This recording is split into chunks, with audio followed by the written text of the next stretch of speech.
In 2014, the Government of India announced the creation of 100 smart cities across the country and has been, with much enthusiasm, been forming international partnerships for the same. In our panel this afternoon, titled India's Urban Urgency, the 100 Smart Cities Call, we will reflect on what smartness entails and the challenges faced by urban India today.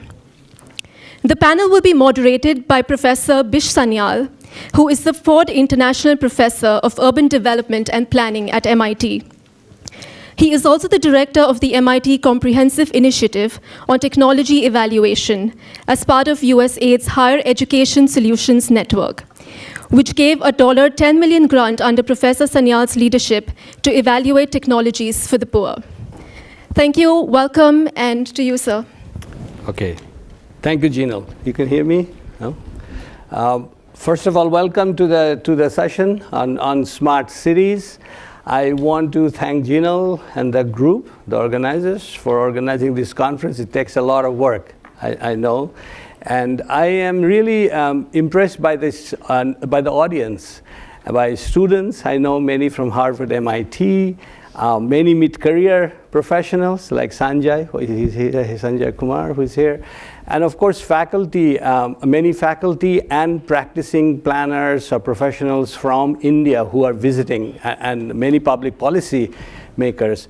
And what I want to say is that I had a very brief conversation with Sanjay the other day, and I really think what you are trying to do here is very important to bring together this group. But I'm hoping that with Sanjay and others' leadership, after these sessions, during the next few months, we are able to put our heads together to kind of create an organizational setup that can help to carry this conversation forward.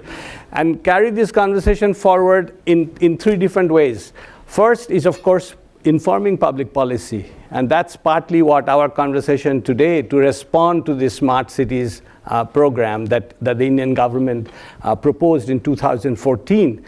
Second is really in terms of implementation. How do you implement these programs? And that's been a big issue in India. You know, you have all these good plans and they don't get implemented. So we could put our brains together and say, okay, do it this way. And the third is evaluation. I think evaluation, which I'm involved in now, as a way of learning from mistakes, because you are bound to make mistakes in whatever plan you make. But you need a process through which you learn, and I think that hopefully we can put together, Sanjay, a group that can do that. On the smart cities approach, let me just quickly say three things. I don't know how many of you had a chance to read the government document, which was a draft in 2014. And many things have come up after that. So I won't go into the details of this because we have speakers who are going to respond to it. But let me say three things that struck me when I reread this. First, it's a very elaborate plan. It's a very elaborate plan covering every possible sectors, urban sectors. And in the paper, it looks very inclusive because it doesn't say that it's not for the poor. In every aspect, like transportation, in terms of sanitation, in terms of electricity, everywhere the document says it's for everybody in the city. It's for everybody in the city. It's not just for the wealthy. The point is that, so you can't really object normatively to this plan. But I think it's important to ask ourselves, who is going to do this? And what struck me is that as India is doing all these new things in cities and different kinds of planning, the real city planning offices have very little power.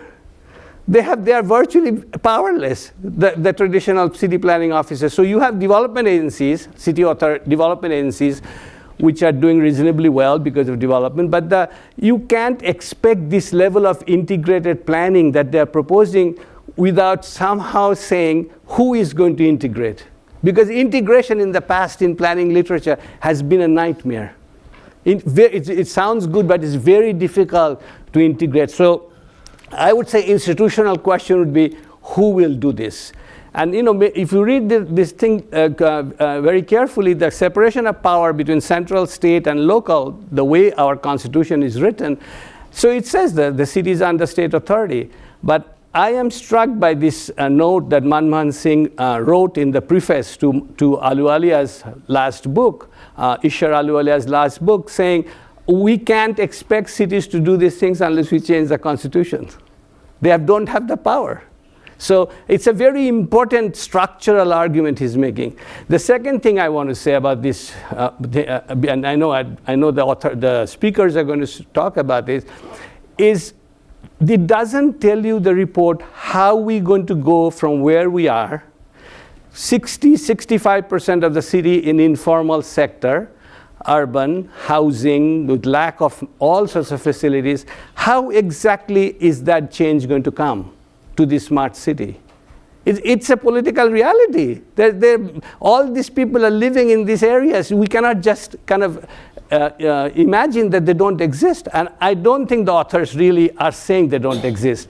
And my hunch is, though, Sheila, you will be more political in this to know, the reason they're proposing satellite cities and small cities is to bypass this problem, not to directly deal with it.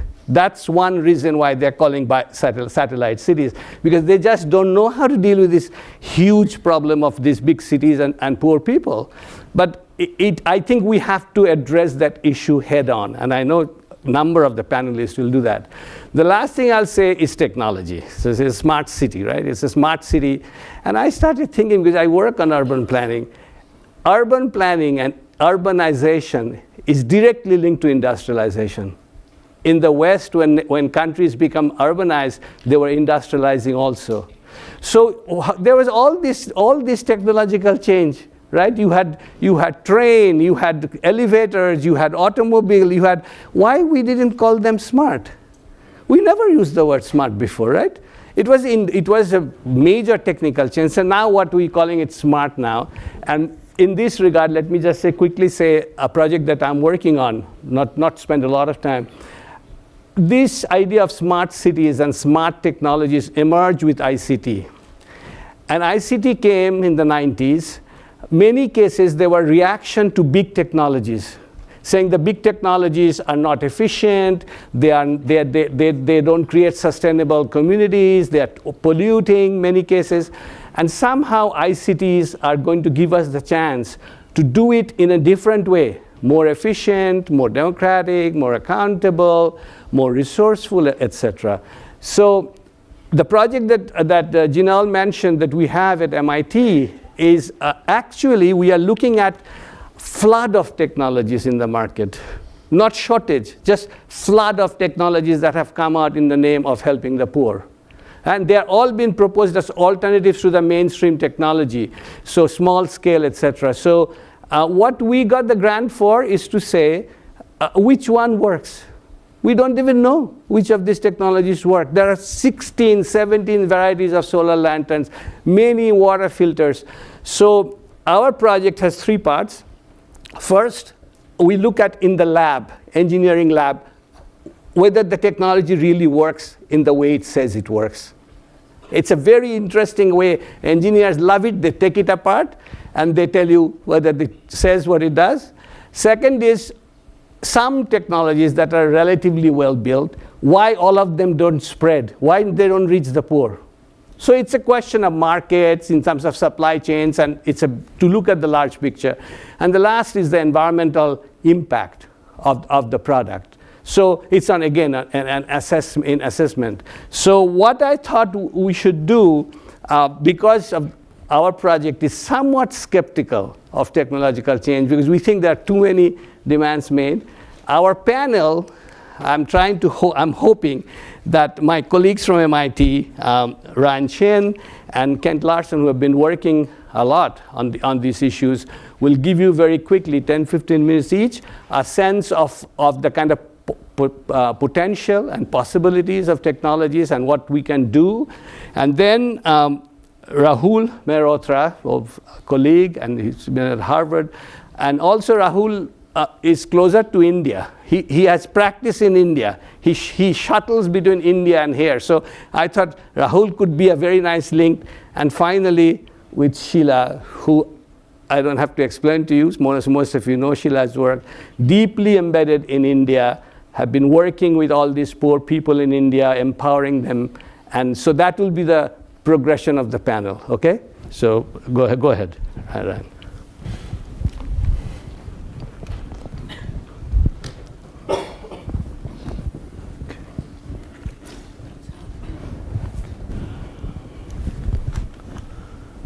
Okay, very good. Thank you, Bish. What I'd like to do today is to try to demystify the term smart cities. There's lots of different interpretations of the terminology. I want to give you sort of the industrial point of view as well as the academic point of view, as well as all the permutations of all the branding behind the concept smart cities. And then I'll talk a little bit about the benefits and some of the contradictions behind smart cities. And then I'll give one example of how the smart city approach is applied to transportation as an example. Of course, defining smart cities. There are, of course, a number of companies that are doing that. IBM famously has the Smarter Planet Initiative, which was one of the first companies to really promote the idea of a smart city. And really, the smart city concept for IBM is all about digital infrastructure, trying to create a technology and a deployment of technology to sense and actuate in the city. General Electric also has their own initiative. Cisco as well. That's all in the sort of name of ICT, right? Of course, part of that smart cities product development is, of course, creating new services, right? IBM has this grand Rio de Janeiro deployment where they put in this giant control center. It's almost like the Starship Enterprise, where you think about this kind of command and control center where you're able to see everything around the city, be able to look at all the traffic cameras, look at all of the surveillance, be able to sense what's going on in the city. And of course, there's smart networks as well, which is another derivative, right? Companies are starting to think about all of the different layers of networks, whether it's transportation networks, communication networks, waste, water management networks. And you can see the sort of variety of these. I'm going to go through these very quickly. And you can actually basically stick the word smart in front of everything, right? And so smart buildings, smart mobility, smart integration, et cetera. And then the sensing part comes into play too, which has to do with trying to get into what is actually going on in the city. So you have things like this. You have smart traffic monitoring, for example, where you're sensing the number of cars that are going through an intersection, right? And as you're able to do that, you can begin to optimize flows. You can start to say, well, let's change the traffic signals to allow more vehicles to pass through. Of course, the digital infrastructure will be part of that smart city as well. So you can see here, this is looking at home energy management systems where you're managing the amount of electricity that may be coming from solar or perhaps from the grid and connected to a larger network, especially in larger buildings. The smart grid is another kind of subset of the smart city as well, where we're looking at how to create connectivity between grid networks to create some resiliency in cities. Especially from the consumption of electricity. And it keeps going and going and going. And of course, there's also smart people, which is another element, of course. So the question for me, of course, is, were we dumb before? You know, were we, I mean, what is this smart people? And it reminds me of a movie, Smart People, that came out a number of years ago, where you can start to think about, well, there's more than that, in fact. And there are a number of research groups sort of looking at smart cities. Our group actually was called Smart Cities. This was Bill Mitchell's legacy, of course, which was to call it Smart Cities before it all even became a kind of fad. In fact, IBM had interviewed Bill and asked him to be part of their commercials. And Bill said, no, we're going to actually focus on the work instead. But just so you know, since we're here at Harvard, we want to look at what are the centers of excellence in terms of smart cities research. In fact, the SUTD, which is a new institution created between Singapore and MIT, is in part established to look at urban innovation. And they have created this new Lee Kuan Yew Center for Innovation for Cities. Cornell Tech in New York, I was just there yesterday. They've established this whole new campus. It's going to be under construction. It's already laid out the site, which will focus on urban innovation, urban engineering in a way. And then there are other labs too. This other lab called the Future Cities Lab is established out of the ETH in Zurich as well. This is, of course, based in Singapore, which is one of the places where a lot of the smart city work is doing. And then I also visited yesterday the Center for Urban Science and Progress, which is is at NYU and is really focused on urban analytics, trying to understand how cities are operating in terms of patterns of movement. In fact, one project that they're looking at is to place a video camera on the very top of the tallest buildings to be able to use LiDAR and other kinds of sensing to look at energy use in the city, not from records that you would get from the utility company, but just from pure observation using the latest technologies. So for us, one of the questions is, well, where does this lead to? Is it really a branding opportunity? Is it a land grab? Often it's a kind of disguise as well. Is it really making us more green or not? Is it about energy efficiency? And I would argue that these are all contradictions if you think about all of these elements. In fact, I'll take you to the automobile. Right? This is a picture of BMW's line of automobiles over the last 30 years or so. And if you look at this is the 5 Series. I'm only not picking on BMW, but they happen to have a convenient picture of their chronology and their morphology. And the automobile now today weighs over 3,500 pounds, right? Back then, it was much lighter, in fact. And if you think about the weight of the vehicle is about 25 times the weight of the driver. But you think about a bicycle, the bicycle is half or not even the weight of the driver. Now, all the gains in energy efficiency that we've seen in automobiles, the vehicles are much more energy efficient than they were in the past. However, the weight has gone up as well. So all of the gains that we've had in terms of safety and energy efficient engines and lighter weight materials has been gained by the fact that the cars are larger. And you can think about refrigerators in the same way. We used to have much smaller refrigerators, but they weren't so efficient. We have much more energy efficient refrigerators now, but they're much larger than before. So all gains have been lost. In fact, this reminds us of Jevons paradox. Right? Jevons paradox is this concept that was developed by an economist in the 19th century, which was looking at the use of coal. In fact, the more industrialized we become and the more efficient in the use of coal, we actually consume more of it. Right? And this is William Stanley Jevons that actually talked about this kind of induced demand. Right? So our cars become more inexpensive. Well, we actually create more desire towards that. So the question for us is, how does this stand in terms of optimization? Is cities about optimizing? And that's really where the current industry is all about. Right? Can we optimize? In fact, I could argue that there is limits to the optimization. This is congestion, right? This is all the congestion you may see in Bangalore. I think Ken's going to show some congestion in Indian cities. This is in Chinese cities. One thing you'll notice here is that picture is showing that traffic is good on a day in Beijing, right? That green sign basically says that, oh, this is a really good day, and I wonder what it's like on a very bad day. And pollution levels, of course. This is a picture that Kent took outside his hotel window on a sunny, clear day, not at nighttime. And the pollution levels created by the externalities of this more efficient way of living.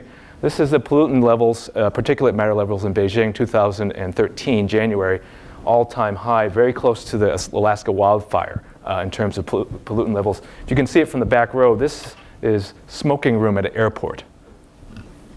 You don't need to smoke. You just step outside to get the secondhand smoke that you need. And of course, as a result of this, smart city is very auto-dependent in many ways. So we have sprawl. And that sprawl is really a big part of it. You have this sprawl both in the US, but also in the Middle East, as well as in China. And then, of course, it's starting to happen in urbanized areas of India as well. So these are limits to the optimization. At some point, you have to think about how much optimization you'll get when you have a traffic jam that's 3 hours long. You can optimize that by 15%. So you have from a 3-hour traffic jam to a 2.5-hour traffic jam. I mean, at that point, you need to start thinking about reinvention, which is the work that we try to do. And I'll just wrap up with one project that we're doing, which is this idea of on-demand transportation to get away from private automobile use. And the work that we've done is looked at the crossroads of electrification and shared use, the sort of shared economy as part of that. And I'll just show just a couple of pictures. This is a car that we developed at MIT called the City Car. It's a folding electric car designed for cities. It's very, very compact, easy to get into parking spaces. The door opens through the front. You can step out directly onto the sidewalk. And you can basically fit 3 cars in one space. And the benefit of doing that is not to have more cars, but to use less space in the cities for parking. And with this concept, you can basically get access to any vehicle at any time. And we've developed from that an industrial version working with sponsors at MIT. There are different versions of this type of concept of an on-demand shared use vehicle. This is our persuasive electric vehicle, which is designed for bicycle lanes. It allows you to, it basically is designed to persuade you to get some exercise while you're going to work. And in this case, it's a pedal-activated electric system where as you pedal, the motor kicks in. In fact, there are different versions of this.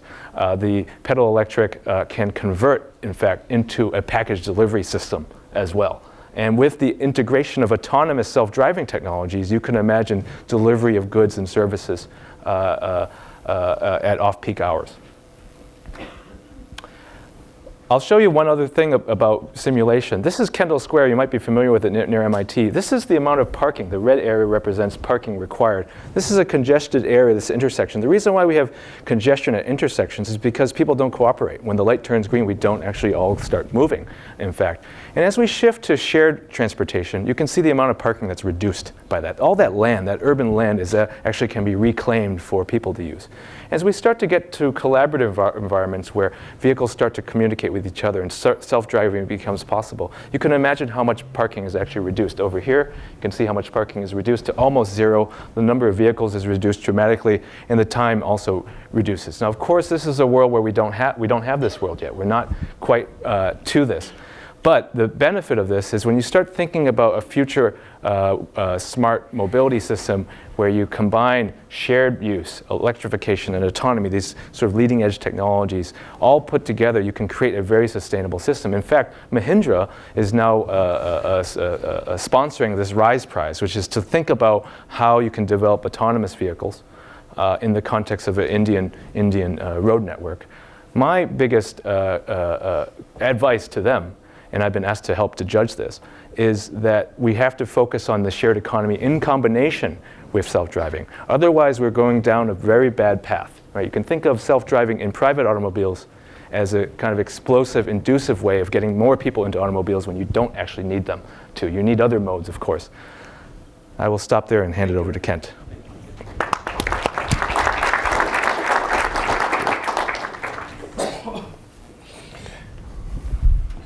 This is more or less part B to Ryan's talk. We work together every day. I'm going to give you a 1-minute history of cities. Okay, cities settlements started around a scarce resource like a well or at a river, and they were limited in size to how far that woman, for example, could walk with a pot of water on her head, which was about 15 or 20 minutes. And if you fly over India or Germany or most parts of the world that are still rural, you see a whole series of villages, and typically the fields were about 20 minutes away from the center because it was all human power. In medieval times, cities came together in higher density. I love this image. I like collecting maps of cities. This is Louvain. High density in the center, a little bit less density around the wall. You have orchards, high-value food production, low-value food production. Almost always these settlements are about 1 kilometer in diameter, because that's, again, how far you can, the time it takes to walk, roughly 1 kilometer, a mile. Paris, just a series of little villages, in effect, that came together. You can find the same thing in Delhi. And then we had the car, and we had sewer networks and electrical networks, et cetera, and it allowed for this unchecked expansion. And we like collecting these videos, so I shot this in Mumbai when it took me about 2 hours to get 5 or 6 kilometers to the airport. And this is the experience of cities in Latin America, India, China today. You know, something's wrong. 90% of population growth will take place in cities.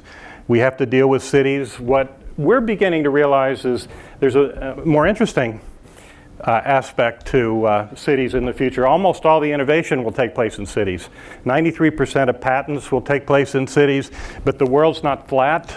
It's almost always Northern Europe, coast of the US, Japan, Korea, a few other spots. So we're trying to figure out what are the attributes that will enable innovation. These are names of conferences I have spoken at in the last year. Okay, and I hate the term smart, frankly. I just think it's terrible.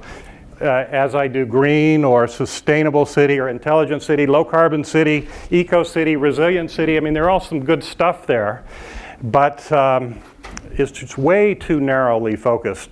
The question we've been asking, because I think this is what the mayors care about, what enables high performance, livable, entrepreneurial cities, okay?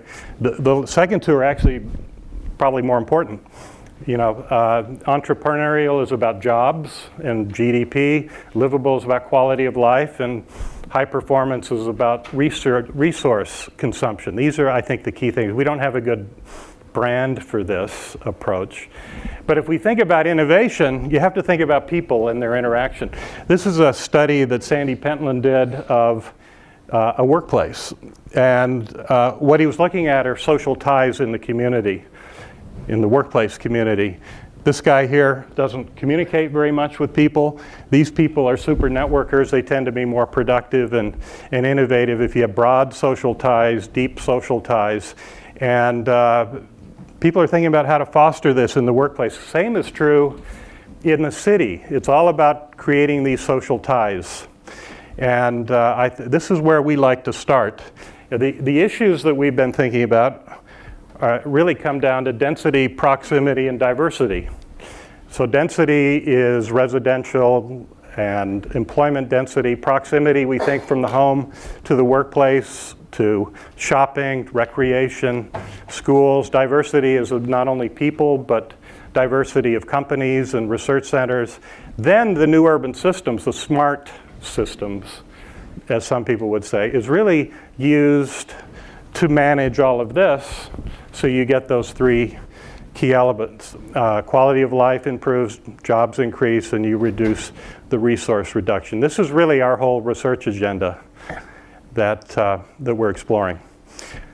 Just some of the things that we're working on. So we like thinking about the scale of the district, not the scale of the city, because what we're trying to do is develop compact, diverse, dense, walkable districts that promote interactions and exchange of ideas. I think this is probably the most powerful way to use technology, I believe, is to facilitate that design process, that integration process that Bish is talking about. We lack these tools. This is our study of Kendall Square using a physical model. We like Lego bricks. We start with Legos, but we're using augmented reality and projection on it. And the idea is to create a platform that's a co-creation, decision-making, integration platform. We're building a set of tools that ultimately we'd like to see as a scalable, more standard platform that could be used in many, many districts all over the world. We can look at solar radiation, wind flows, where the money is. This is Kendall Square. This is the Cambridge Innovation Center. That bright yellow where all the funding is at Kendall Square. Mobility modes, tweets, which is a nice proxy for where young people are active. This is one of our students sending a tweet, hashtag Cityscope. The Media Lab lights up. His message is there. And we can look at the data in Kendall Square. This is 3rd Street, where all the new restaurants are, the Media Lab building, CSAIL, very active. The Sloan School is not very active, usually. The Center for Transportation, right there in the center, the Volpe Center, has no activity. And so the point is we can use these tools to find interesting things about the city. This land use, very little residential, only yellow there in Kendall Square. It's really out of balance in terms of living and working. But there are many different platforms we've been looking at. This was a city that we were working with a developer on outside of Brisbane in Australia. They said they designed a perfect walkable city. They have jobs in the middle and residential around. We decided to build a tool where they could model that, and in this case, there's a heat map. Green is more walkable, red is less walkable. Then we can manipulate those parameters like density, proximity, et cetera. So here he's moving jobs closer to the housing, the walk score goes up. And these kind of tools can help non-experts think through these issues in a way they can't today. This was the City Planning Commission, and I think we got them to change their zoning. We We can do this three-dimensionally. This is schematic buildings. You can map data to that, occupancy, construction costs, et cetera. And then as you build the city, you're building a data set. You're not only building a three-dimensional model, but you're building a data set, and then you can run all kinds of simulation algorithms. This is a model that we're experimenting with in Kendall Square in our lab, and it uses very simple technology. It's just Legos. There's no visible technology, but people can experiment with this with different designs and get feedback. Interaction is really critical. This shows two office buildings. There's no interaction. You see the sort of Brownian movement of people. You bring in a residential building, still no interaction. You add density, begin to interact. You get cafes and shops. And if you know the profiles of people and you have good algorithms, we can predict the innovation potential of a community. This is then modeling what Ryan was talking about. Modeling what happens if you get rid of private cars and move to shared use autonomous vehicles and other mobility modes. I think what we need is this kind of data-driven, evidence-based process for cities. It's fine in the first world where you can hire consultants, but when you're talking about India, Latin America, China, it's just not happening. Mobility on demand, Ryan talked about this, I won't go into it, but we're really looking at the sharing economy, moving away from private ownership.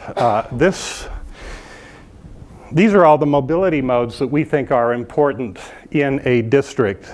Walking is the most important, but you can have bikes, et cetera. Shuttle on demand, ultimately we'll get rid of fixed heavy infrastructure. It'll be very light, dynamically routed.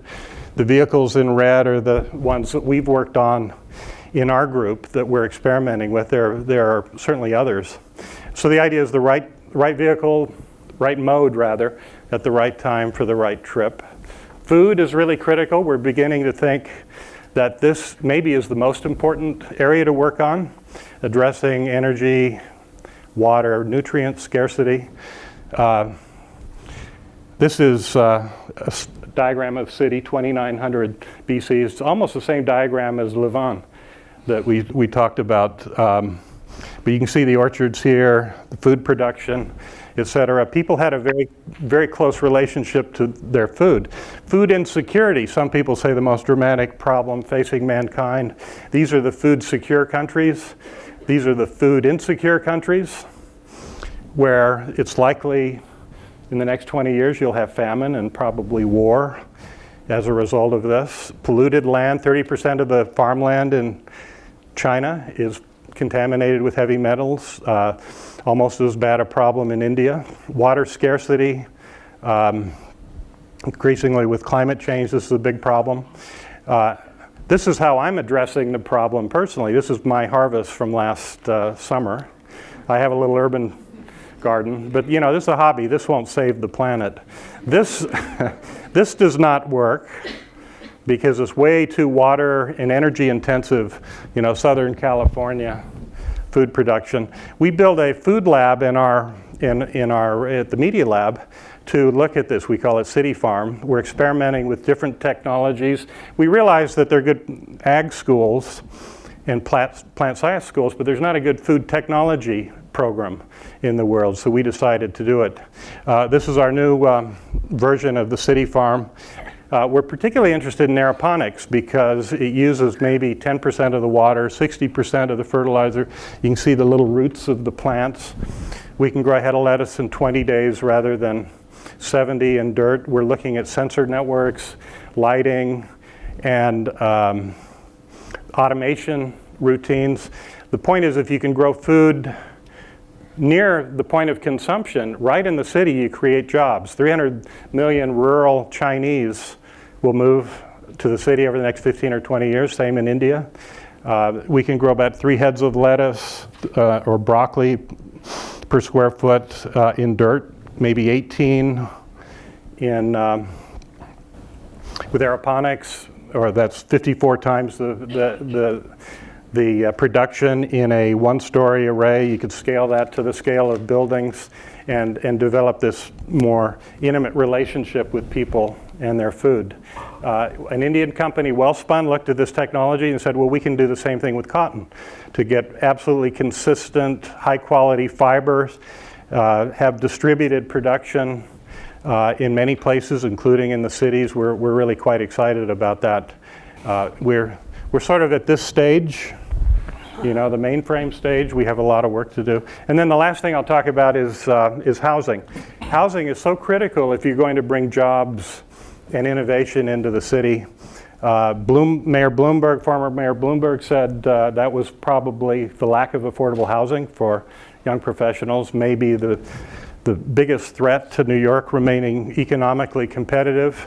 That was a little micro unit he's standing in, 300 square feet, so we thought we could do better.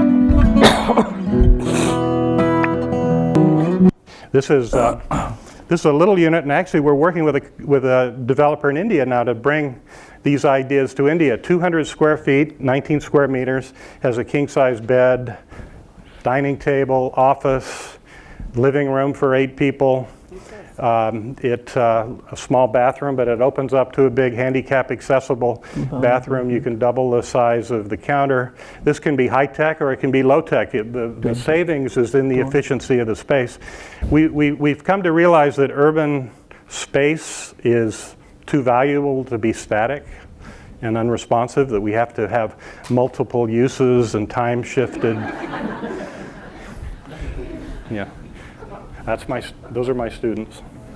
So anyway, the point here is we need to move towards more compact, diverse, walkable communities, strong social ties, add all these new urban systems.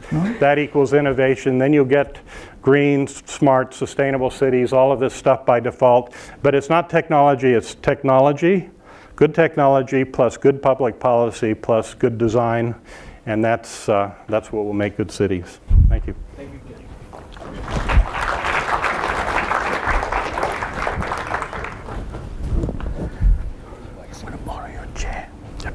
I'm going to borrow your chair and borrow your chairs.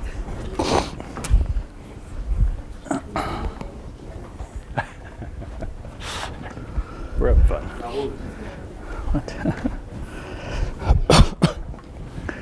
So good afternoon.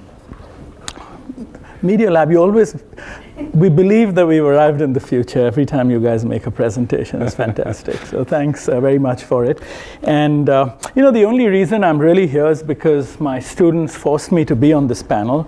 I know very little about smart cities, and I've avoided the question for some reason intuitively. I've heard a lot of this buzzing around every time I'm in India, but have tried to avoid it. But thanks to them, I'm glad they pushed me into this because it made me think about it. And it's really been the last 48 hours, to be really honest, that I began looking at what smart cities are. So what I'm going to share with you are disjointed thoughts. Really 48 or 3 days of thinking about it and looking at things. And the first thing, of course, I did was I went to the Government of India website on smart cities, which was fantastic. I think Bish kind of said this. He said it didn't seem to be anti-poor, leave anyone out, but it also seemed to be so vague. So I'll just read you something. The key features of a smart city is the intersect between competitiveness, capital, and sustainability. So broad. Smart cities should be able to provide good infrastructure, water, sanitation. It just covers everything, but it says nothing at the same time. So I think Bish was being very polite, and as a panelist, I can really be a little sharper. But what was very interesting was that the 3 tabs that were here are also very interesting. One says find your city. So when you go to that tab and you're excited about finding your city, it says page under construction. So then you go to the next tab, which is smart solutions, and it says page under construction. So then you go for view our publications, and then you get a list of papers different people have written about smart cities. So that's not very helpful, but it at least tells you the government is thinking about it. And I think just to be fair to what's happening, I think what is incredible is by the announcement of this idea of smart cities, suddenly this has shifted the debate and focused it in India. And my thoughts are all around India to urbanization. We've forgotten about our cities. There hasn't been serious discussion about the cities. The last time there was a serious discussion about the city, which unfortunately, as a society, we've forgotten, was when Rajiv Gandhi in 1984 put up the commission, which was called the Correa Commission because of Charles Correa and M.N. Butch, who was an experienced IS officer, and they did the Commission on Urbanization, and it was an incredibly powerful report, which not only identified the Tier 1, Tier 2, Tier 3 cities, it tried to develop a taxonomy for cities, it addressed urban form, heritage, jobs, employment, mobility. It addressed the whole gamut of things that we are now sort of celebrating. And it's interesting we've forgotten about it. So therefore, I think the powerful thing about the smart city idea is that it's focused us back to cities, to urbanization, which is important. I think for me, the critical question, and Bish alluded to this through pointing out aspects of capacity which lacks, is how do you make the transition? You know, in urban planning, we very rarely talk about transitions. We talk about one condition or one state, and then a preferred reality, which is like a flight into utopia. And technology helps us today draw those up very easily. How do you make these transitions?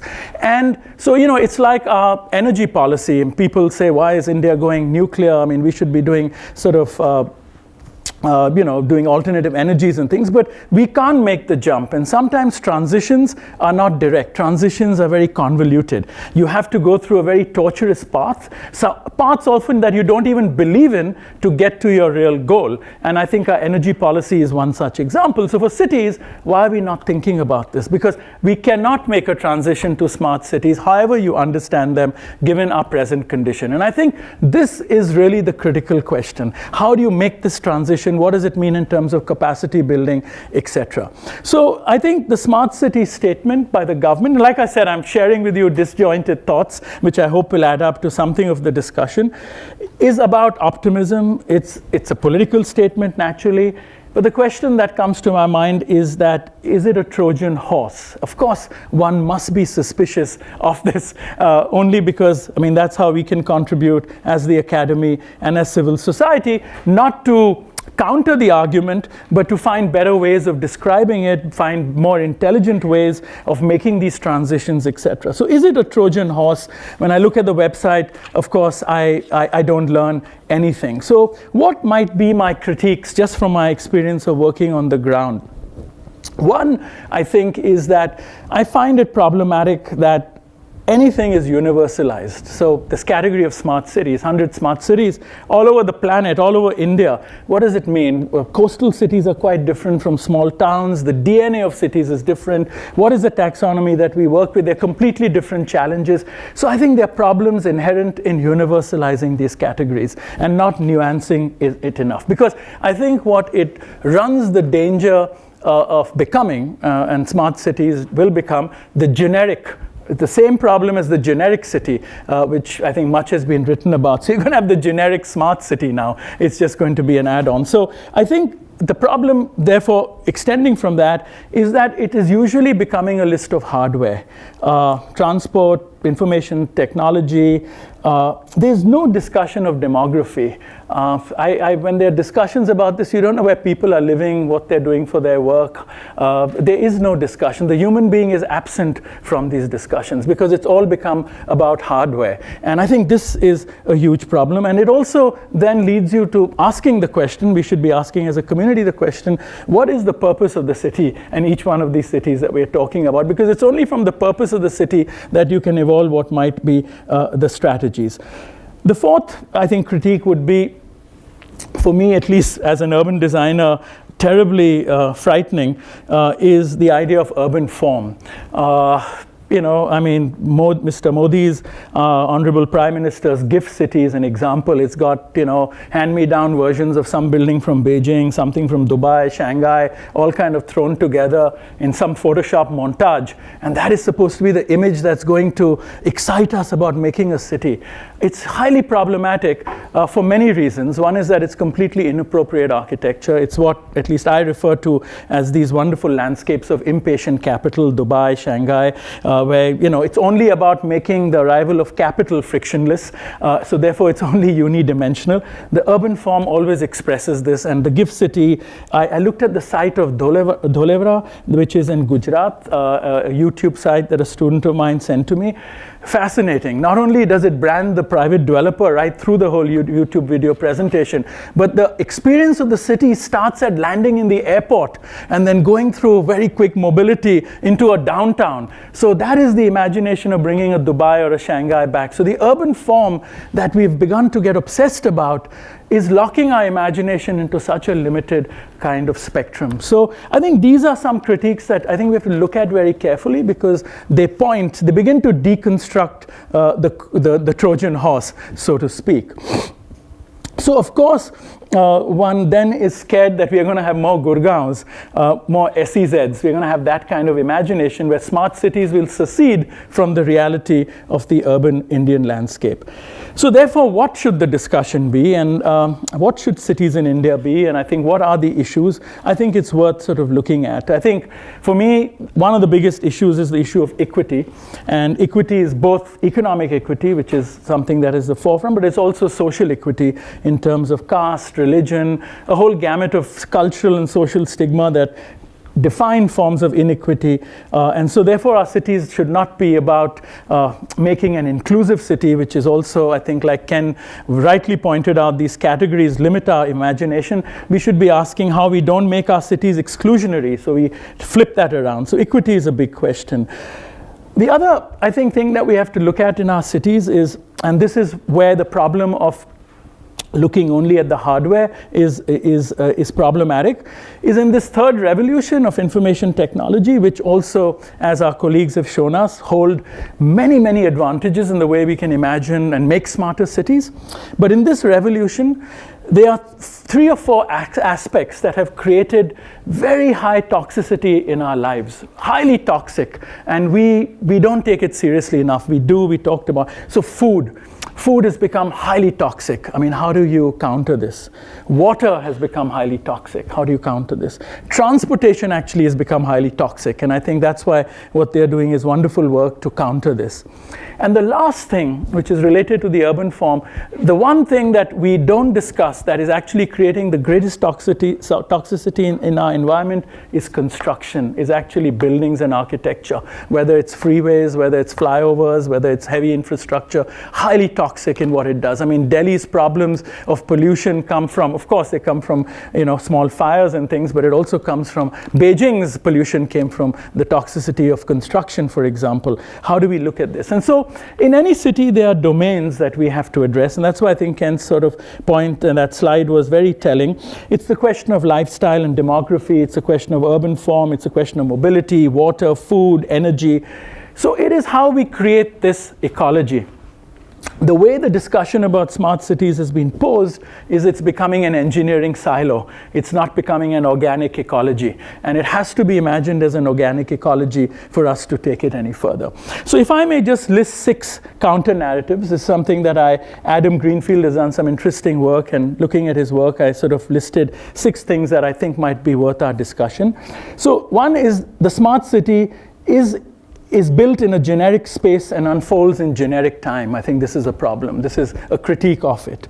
The second is that the idea of the smart city, is it about over-specification, just inherently in the way we look at it as a technological fix? The third would be, is the smart city based on a discredited notion of seamlessness, a frictionless condition. We always imply this, and I know in mobility and things, it was rightly represented because you can achieve some of this, but in many aspects of life, you can't. But the whole imagination about this is being posed in these frictionless terms, and it makes it all very seamless. So these are just questions I'm sort of posing. So are the smart city systems deployed in the least in its imagination for the sole benefits of administrators. Sometimes when you listen to these narratives about smart cities, you think, my God, this is only the perspective of the person who's going to administer it, because everything is about surveillance. I mean, it's coming down to high surveillance in this sort of, and efficiencies, which are obsessions of administrators, rightly so. The question is, how do you make these balances? The fifth one would be, does the idea of the smart city assume a neoliberal political economy? Hard to imagine it otherwise, if you think about it, just in terms of way private enterprise is deployed and over-deployed actually in some of these sort of cases. So, and then does the idea of the smart city have anything to do with cities at all? Or is it just the treatment of some abstract territory, which often is also how it seems to sort of sound? In doing all of this, and I'll just sort of end with this sort of summary, it was very interesting when I started looking at what is planned to be smart cities, and Kurukshetra in Rajasthan, Manesar in Haryana, places in Andhra Pradesh, Poneri in Tamil Nadu, Tumkur, of course, one has heard about in Karnataka. There were many cities. Moir in Manipur, in a tribal area, is one of the sites. And there's a whole very interesting critique that's written on this by someone. It's a really wonderful essay looking at the meaning of a smart city in a tribal region in Manipur.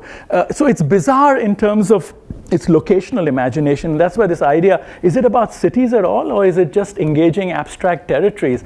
Because it sort of opens up a Pandora's box of questions which look at the social landscape. So I mean, I think there are obviously many such questions. Shamali Wagle, who's a student of mine who was here, she asked me the other day, she said, why aren't we talking about smart villages? It's easier to do. You can network it with agricultural systems and food production, and it'll probably stem the tide into cities, which will solve half our city's problems. So why is it limited to this? I couldn't but help thinking, in summary, of Navi Mumbai or New Bombay, which was planned in '64 as an idea. Our ex-chief minister is here who's very familiar with it.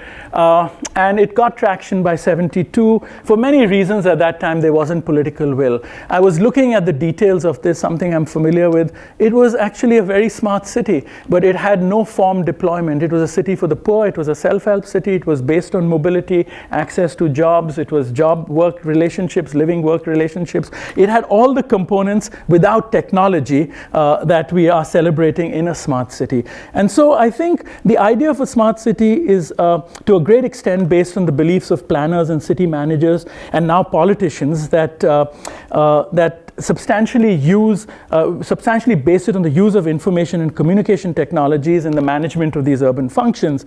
But can this really make cities work better? I think it's a question we should ask. This, I think, discourse is also related to the impulse and the aspiration which is embraced by politicians to make their cities competitive in terms of resources, jobs, and attract capital, rightly so. And so I think, how do you marry these two aspirations of people, demographies, as well as politicians who are truly trying to make their cities competent? In Indian cities, planning was preempted by rapid urbanization in these last few decades and the lack of capacity to manage slums, to manage quick immigration, or to manage speculative real estate. So those forces we just didn't have the capacity to manage. And so plans became less progressive and less about progressive ideologies, economic visions, or even planning per se. It became retroactive. It wasn't speculative. It didn't lead the way, but it followed the way. So smart cities, if anything, will, I think, need to harness a radically altered understanding of public purpose and public intent, because by definition they must be better planned, and for that you need those planning intentions to be clarified. Really, smart cities should be ones that project and make planning sort of lead the way. I'll just end by saying this, that I was talking recently to a well-known industrialist who was telling me about an incident when C.K. Prahlad, the management guru from Michigan, was in India. And he actually went to meet the now Prime Minister, and this industrialist happened to have arranged the meeting, and they were in the room together. And his theory was that Mr. Modi has taken a lot from a paper C.K. Prahlad had written, which was imagining India at 75 years of its independence. And the paragraph there that was operational, which C.K. Prahlad had framed, which has now been converted into the slogan of smart cities, was that C.K. Prahlad had said that one of the things India should aim for when we turn 75 is to have 100 great cities. So we should go back to that word. Thank you.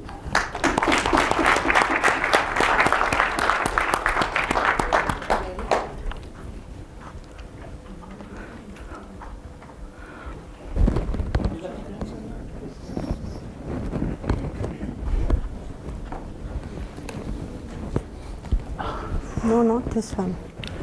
Without slide. Did a crash course. Yeah, I really did. I've been Googling, and I've just been obsessed with it for the last time. Hi, everybody.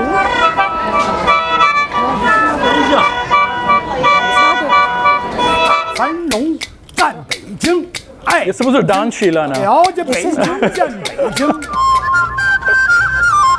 Okay, while you get entertainment by the music, let me quickly tell you the perspective from which I come. I've been so dazzled with the 3 presentations that I'm scrambling to be coherent. And this music is not helping me. So, no, I don't need chair. So my perspective is in the complete opposite view of the whole planned, strategic, smart perspective to one that is based on a lot of what we've heard today, which is that India is urbanizing at a rate that nobody actually understands. Our demographers are just scrambling to understand it.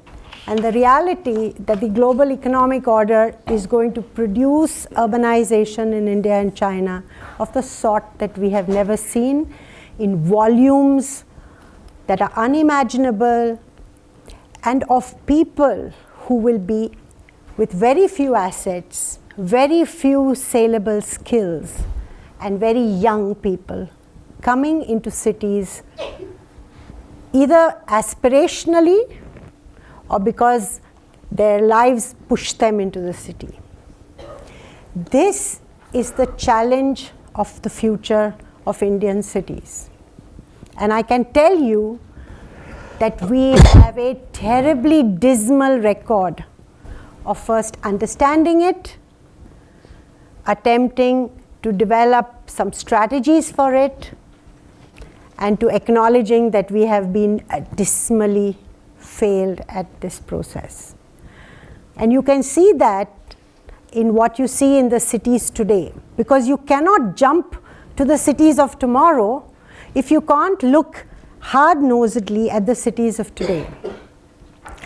The Indian cities today are all these things that were beautifully presented to you, but they also house 30 to 70% people living and working in informality, which the formal institutional arrangement abuses in a range of ways.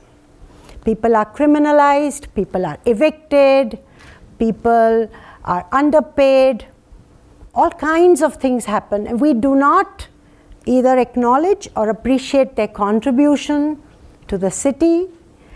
We don't acknowledge the value that they produce, that the formal city then leverages. Our economists don't even calculate what contribution to our GDP is made by their work, some directly, some indirectly. We hardly have a handful of cities in India that have a functioning sewer system. I mean, let's go down to the basics. You take the city of Mumbai, almost 2/3 of its 62% of slum population do not have access to sewage and drainage. There's a dismal proportion of people who have access to sanitation. And we still live in an environment, despite all the discussions about cities and all your excitement that urbanization is being discussed, we still live in a country where being poor and in rural areas is good people, and people who come into the city and struggle and live in slums have come there to destroy the beauty of your cities. Our imageries are still like that. You speak to politicians, you speak to bureaucrats. The solution is a cookie cutter solution. What is it? Public-private partnerships that will build ground plus 15, ground plus 20 structures of 20 square meters or 200 square feet, which is the house you were talking about for a person, for a family of 6 to 8 people, where all these people would be stuffed. Everywhere in the world, these things have been disastrous. But this is the main form of solutions that are being envisaged, and the state apparatus has not been able to reach even 5% of the informal settlements. So this is our track record. This is how incapable we are as a country of absorbing resources that are allocated to these projects. And so when you put this in front of a future imagination, we are in really serious trouble, very serious trouble, because we are again assuming that these new places are the solution for the urbanization that's going to happen, but we are not looking at who's going to live there. Who's going to live there? How are jobs going to be created? How will infrastructure be developed? You haven't been able to get it? Okay, so the real discussion piece, I think, that needs to be had in terms of creating a conversation in this process is to turn the tables around. So instead of becoming so deterministic about how cities are going to be designed, who's going to be doing what, you look at the reality of the fact that cities emerge out of choices that people make and the opportunities that they get. And there is very little that can be manufactured, however much we aspire that to be. So in the instance of most of the major cities today, you mentioned the urban commission that Rajiv Gandhi set up.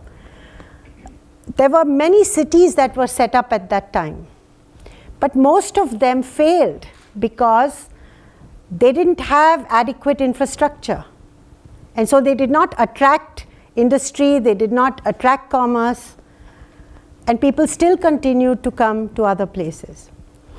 The other very big challenge is that there are about, I think in the last census, 3,000 census towns that the state governments have not declared as cities. And why? It's because the incentives that they get as rural areas are much higher than what they would get as urban centers. And the minute they become an urban center, then they have zoning laws, planning laws, all of which of course they breach, but they don't like that. So 3,000, so forget 100 cities, there are 3,000 urban areas which the census defines as urban that are not the same. We have huge number in every state, medium and small towns, who are in a terrible situation. They don't have adequate capacity, they don't have proper infrastructure, they don't have proper electricity. And there's a sense amongst those people who are thinking about urbanization in India that we want to forget them and you want to start something new, in the hope that they'll fade away and these new apparitions will take over. How are we going to deal with that? We look at, I have been working in this field for 30 years now. You can guess my age. And I've been going to the central government, to the state governments, to city officials.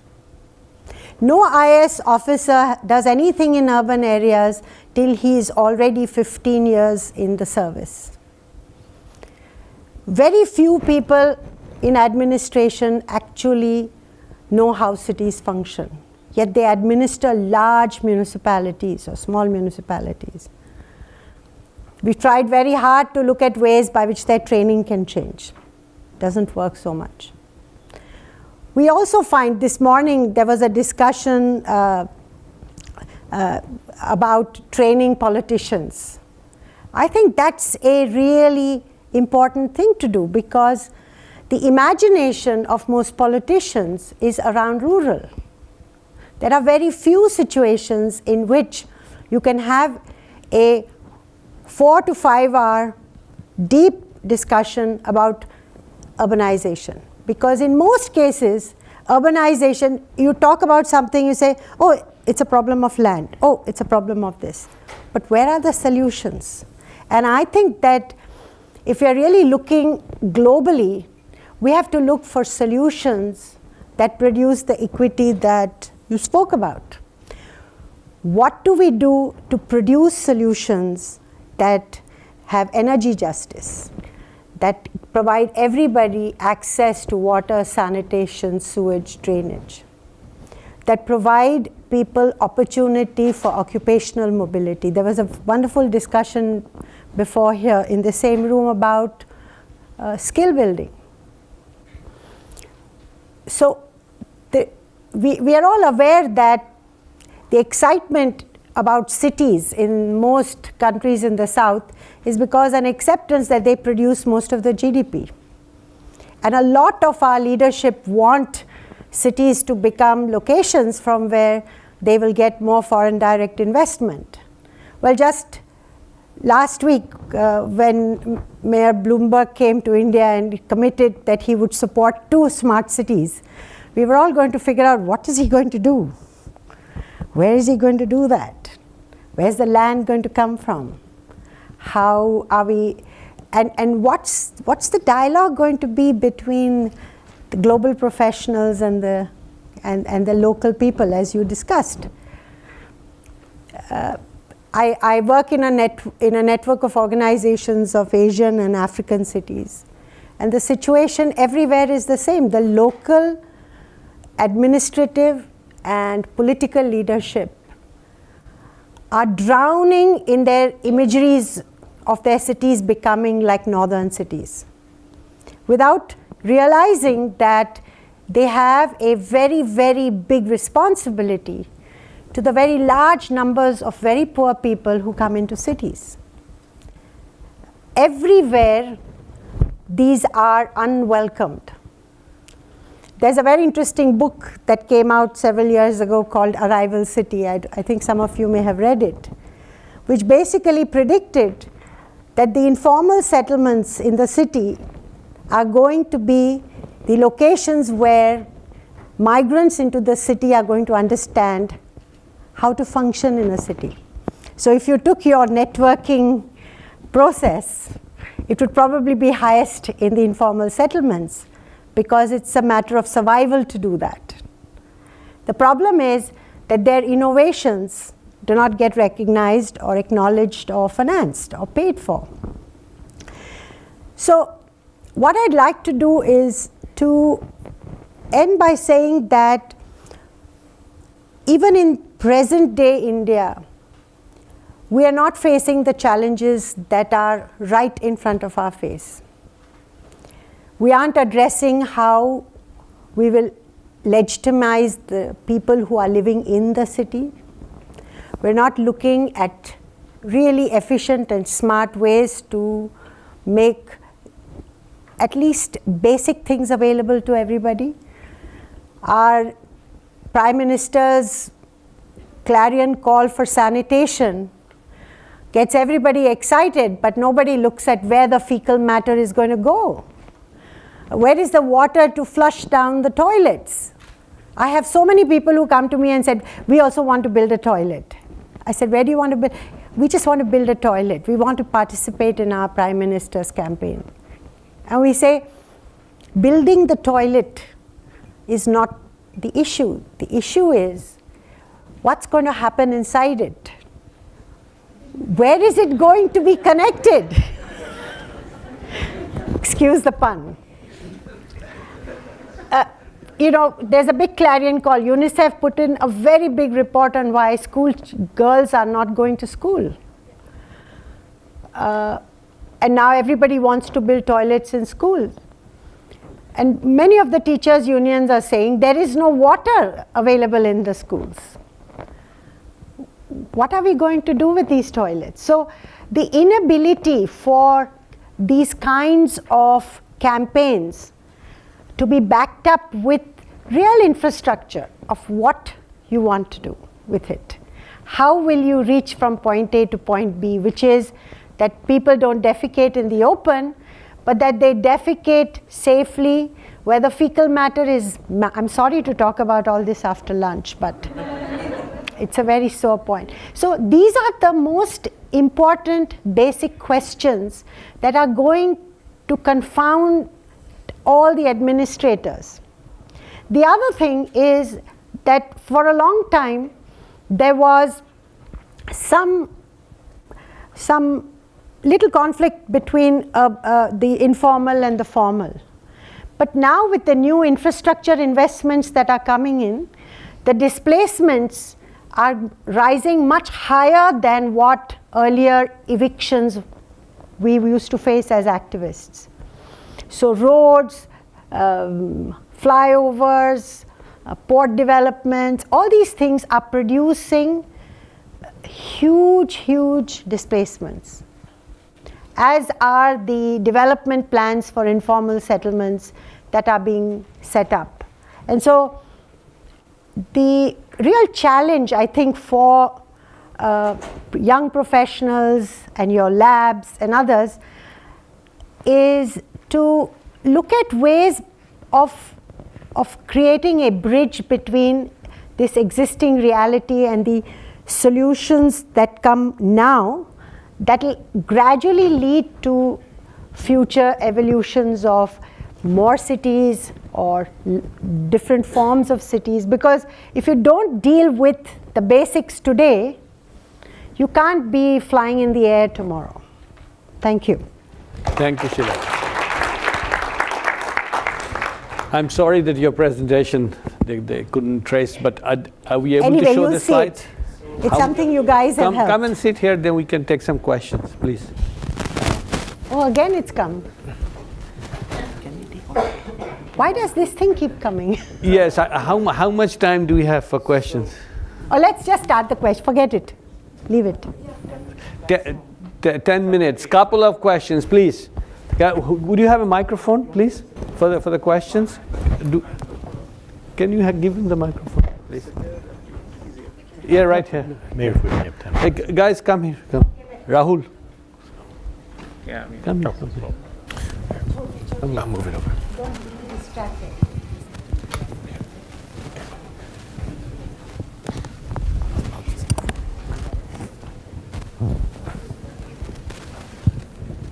Thanks, that's the teamwork. Yeah, love. Sure. Are we all settled? Hi, good afternoon. Thank you very much for such an informative session, especially Ryan. It was wonderful to see those slides. I would like to know if I can get that presentation you presented there. It's pretty impressive. Sheila, ma'am, thank you very much for being here. I have special respect for activists, and I consider myself somewhere there since I'm involved in Boston community work, working on some community projects. Thank you for your service.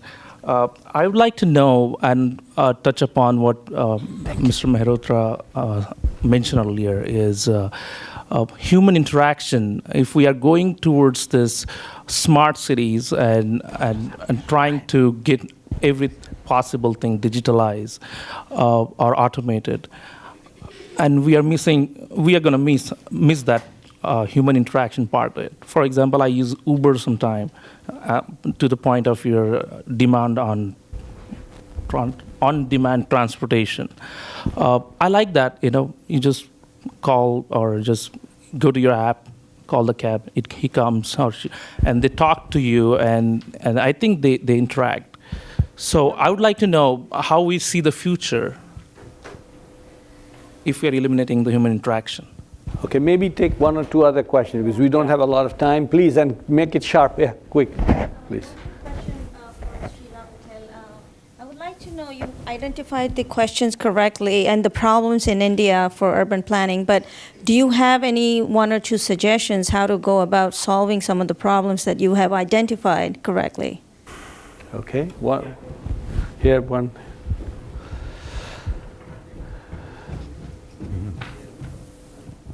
Thank you. Rupinder Kaurai, Johns Hopkins University Infrastructure and Energy Research.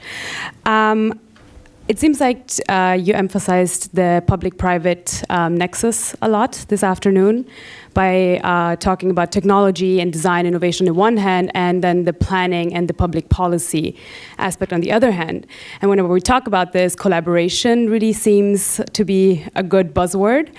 So my question, I guess, is where would you see in this what discussion that you delivered this afternoon, how could this be delivered? And do you think that public-private partnerships, which really begs to be part of this discussion, could be a mode of delivering smart cities or smart solutions? Okay, maybe the panel, one last.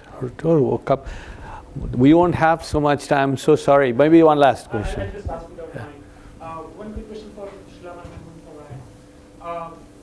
We had this big campaign on Chalo Gaon Ki Aur that has been very popular. How do you think this new agenda, does it contradict with that, and whether we should be moving more population towards the villages, like making them self-sufficient instead of putting all them crowd into the city? For Ryan, are there any distributed energy system plans for smart cities where people can locally source or produce energy and build that into the grid for smart utilization?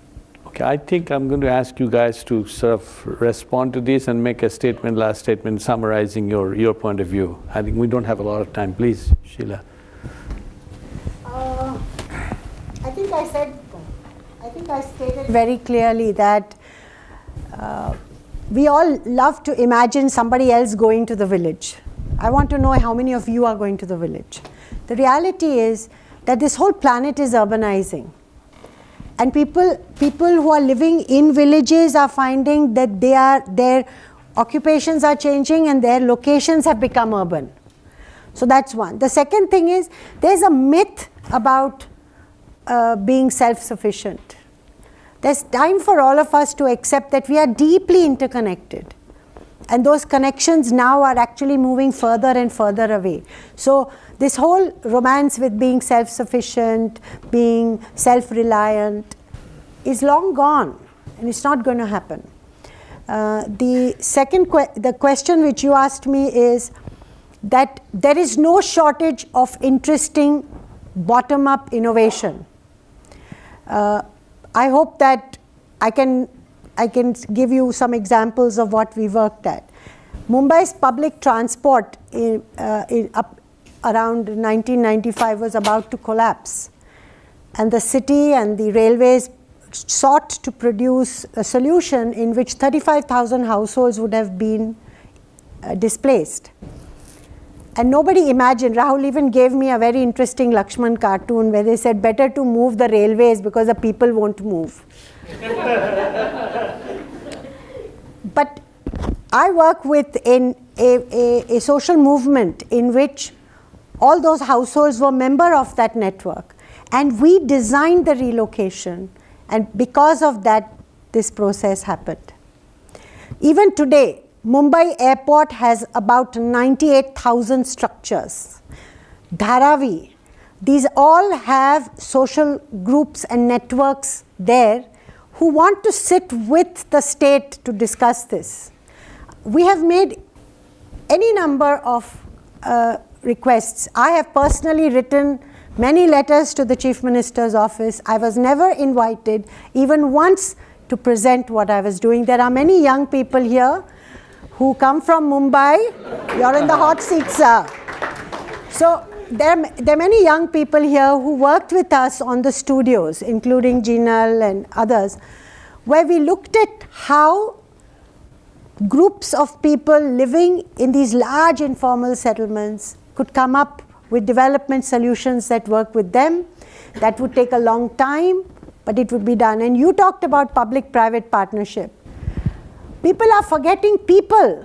In cities, if you don't involve people, you cannot get change. And one of the big fallacies in India have been that the general public is not included in this PPPPP. It's important. Those of you who work here in Boston, you know how much involvement of communities you need for doing any development. But we do not in India. We have a very good system in the Panchayati Raj of a Gram Sabha and things like that. We don't have that for cities.